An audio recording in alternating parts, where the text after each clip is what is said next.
ഒരു വീട്ടിൽ മനുഷ്യരെക്കാൾ കൂടുതൽ മൃഗങ്ങളാണെന്ന് പറഞ്ഞാൽ നിങ്ങൾ വിശ്വസിക്കോ? എങ്കിലും വിശ്വസിച്ചോ. ഈ വീട് നിറയെ മൃഗങ്ങളാണ് കേട്ടോ, അതും വ്യത്യസ്ത തരത്തിലുള്ളത്. ഈ ഒരു വീട് ഏതാണെന്ന് മനസ്സിലായോ? നിങ്ങൾക്ക് ഒരുപാട് പേർക്ക് അറിയുന്ന കാവേരി ആനയുടെ വീടാണ് കേട്ടോ. അങ്ങനെ എൻ്റെ ഫ്രണ്ട് കൂടിയായിട്ടുള്ള ഷിമിലിൻ്റെയും റുഷ്ണേൻ്റെയും വീട്ടിൽ ഞങ്ങളിന്ന് പോയിട്ടുണ്ടായിരുന്നു. അപ്പോൾ അവിടെ ഇപ്പോൾ കാവേരി വന്നിട്ട് കുറേയായി. ഇതിന് മുന്നേ ഞങ്ങൾ പോയ സമയത്ത് കാവേരി ഉണ്ടായിരുന്നില്ല. അപ്പം കുതിരയും കാര്യങ്ങളും മാത്രമേ ഉണ്ടായിരുന്നു. ആന ഉണ്ടായിരുന്നു, പക്ഷേ പിടിയാന അല്ലായിരുന്നു, കൊമ്പനാനയായിരുന്നു കേട്ടോ ഉണ്ടായിരുന്നത്. അപ്പോൾ ഇപ്പം കാവേരി വന്നിട്ട് കുറേയായി. ഞങ്ങളിപ്പോൾ ഫസ്റ്റ് ടൈമാണ് കാവേരി ഉള്ള സമയത്ത് പോകുന്നത്. അങ്ങനെ കാവേരിക്ക് ഞങ്ങൾ പഴമൊക്കെ വാങ്ങിയിട്ടാണ് പോയത് കേട്ടോ. ആളിതാ പുറത്തുനിന്ന് വന്നതായിരുന്നു. അങ്ങനെ ഉപ്പതാ ബിസ്ക്കറ്റ് കൊടുക്കുന്നത് നിങ്ങൾക്ക് കാണാൻ പറ്റും. ബിസ്ക്കറ്റൊക്കെ വാങ്ങി കഴിച്ചു. ഞങ്ങൾക്ക് ആദ്യം തന്നെ കാവേരിനോട് അടുക്കാൻ കുറച്ച് പ്രയാസം ഉണ്ടായിരുന്നു. കാരണം എന്ന് വെച്ചാൽ പേടിയുണ്ടായിരുന്നു.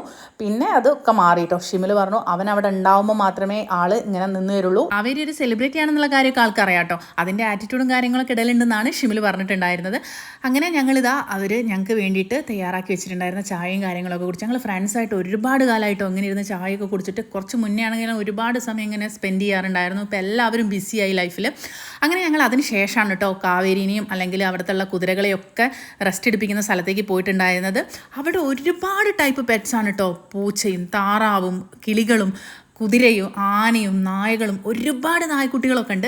അപ്പം നമുക്ക് തന്നെ അത്ഭുതമായി തോന്നിട്ടോ, ഈ ഒരു മനുഷ്യൻ എന്തൊരു മൃഗസ്നേഹിയാണ്, എങ്ങനെയാണ് ഇയാൾക്ക് ഇങ്ങനെ പറ്റുന്നതെന്ന് തന്നെ എല്ലാവർക്കും തോന്നി. ഇപ്പം എൻ്റെ കൂടെ ഇതിനെ അത്രയും ആഗ്രഹിച്ചിട്ട് കാണാൻ വന്ന ആൾക്കാരൊക്കെ തിരിച്ച് വീട്ടിലെത്തുന്നവരെ പറയാണ് ഭയങ്കര അതിശയം തന്നെ. ഞങ്ങൾക്ക് എന്താ പറയുക, പറയാൻ വാക്കുകളില്ല. എങ്ങനെയാണ് ഒരു മനുഷ്യനെ കൊണ്ട് ഇങ്ങനെയൊക്കെ പറ്റുക, അല്ലെങ്കിൽ ഒരു ഫാമിലി മൊത്തം അതിന് സപ്പോർട്ടായി നിൽക്കുക എന്നൊക്കെ പറയുമ്പോൾ നമുക്ക് വലിയ അത്ഭുതമാണ്. കാരണം എന്താ വെച്ചാൽ ഇത് അത്രയ്ക്കും സ്നേഹമുള്ള ഒരാൾക്ക് മാത്രം പറ്റുന്ന ഒരു കാര്യമാണ്. അല്ലാണ്ട് നമ്മൾ പെട്ടെന്ന് പോയിട്ട് ഒരു പെറ്റ്സിനെ വാങ്ങുക, വളർത്തുക, അതല്ല.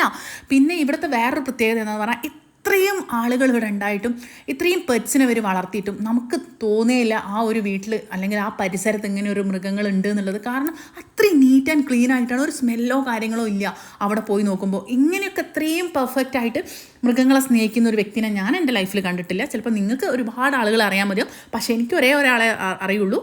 ഈ ഷിമിലിനെ മാത്രമേ അറിയുള്ളൂ കേട്ടോ. അതിൽ ഞങ്ങളെല്ലാവരും ഒരേപോലെ പറയും അത്രയ്ക്കും ഇതുള്ള ഒരു ഫാമിലി തന്നെയാണ് അവരത്. അപ്പോൾ ഞങ്ങൾക്ക് അവിടെ പോയിട്ട് ഇവരൊക്കെ കാണാനും ഇവരൊക്കെ കൂടെ ഒരു ദിവസം സ്പെൻഡ് ചെയ്യാൻ പറ്റിയാൽ വലിയൊരു ഭാഗ്യമായിട്ട് കരുതുന്നു. അപ്പോൾ നമുക്ക് അടുത്തൊരു വീഡിയോയിൽ കാണാം. ടാറ്റാ.